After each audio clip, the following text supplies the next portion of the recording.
Engineering ಓಡಿಸಿದ್ದು ಮಾತಾಡ್ತೀನಿ. ನಾನು ಈ ವಿಡಿಯೋದಲ್ಲಿ ಬಂದು ನೋಡೋದು ನೋಡ್ರಿ ಅಂದ್ರೆ automatic paper plate machine, semi automatic paper plate machine ಎರಡು ತರವು ನೋಡ್ತೀವಿ.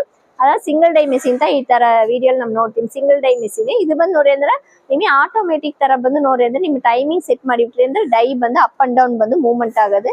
ಸೆಮಿ ಆಟೋಮೆಟಿಕ್ ಅಂದ್ರೆ ನಿಮಗೆ ಬಂದು ಸೈಡ್ ಬಂದು ಲಿವರ್ ಆಪ್ಷನ್ ಇರೋದು, ಅದನ್ನ ನಿಮ್ ಬಂದು ಲಿವರ್ ಪ್ರೆಸ್ ಮಾಡ್ರಿ ಅಂದ್ರೆ ನಿಮ್ ಬಂದು ಡೈ ಬಂದು ಅಪ್ ಅಂಡ್ ಡೌನ್ ಮೂವ್ಮೆಂಟ್ ಆಗೋದು. ಈ ತರ ಮೆಷಿನ್ ನೋಡಿ ಅಂದ್ರೆ ನಿಮಗೆ 4 ಇಂಚಿನಿಂದ 14 ಇಂಚ್ ಗಂಟ ಎಲ್ಲಾ ತರ ಪ್ಲೇಟ್ ಮಾಡಿಕಿಡ್ಬೋದು. ಅಡಿಕೆ ಪ್ಲೇಟ್ ಬೇಕಂದ್ರೆ ಈ ತರ ಮೆಷಿನ್ ನಿಮ್ ಬಂದು ಮಾಡಿಕಿಡ್ಬೋದು. ಒಂದೇ ಮೆಷಿನ್ ಸೇಮ್ ತಾ ನಿಮ್ ಡೈ ಮಟ್ಟ ಚೇಂಜ್ ಮಾಡಿಕೊಂಡು ಡಿಫ್ರೆಂಟ್ ಸೈಜ್ ಪ್ಲೇಟ್ ಬಂದು ನಿಮ್ ಮಾಡ್ತೀರಿ. ಇಲ್ಲಿ ನೋಡಿ ಅಂದ್ರೆ ನಿಮಗೆ 4 ಇಂಚ್ 6 ಇಂಚ್ 8 ಇಂಚ್ 10 ಇಂಚ್ ಎಲ್ಲಾ ಸೈಜ್ವೇ ನಿಮ್ ಬಂದು ಪ್ಲೇಟ್ ನೋಡ್ರಿ ಅಂದ್ರೆ ನಿಮ್ಗೆ ಸಿಕ್ಕದು. ಎಲ್ಲಾ ಸೈಜ್ವೇ ನಿಮ್ ಬಂದು ಮಾಡಿಕಿಡ್ಬೋದು. ಈ ತರ ಮೆಷಿನ್ ಬಂದು ಡೀಟೇಲ್ಸ್ ಏದಾದ್ರು ನಿಮಗೆ ಬೇಕಂದ್ರೆ ಕೆಳಗಿರೋ ನಂಬರಿಗೆ ಕಾಲ್ ಮಾಡಿ. ನಮಸ್ತೆ.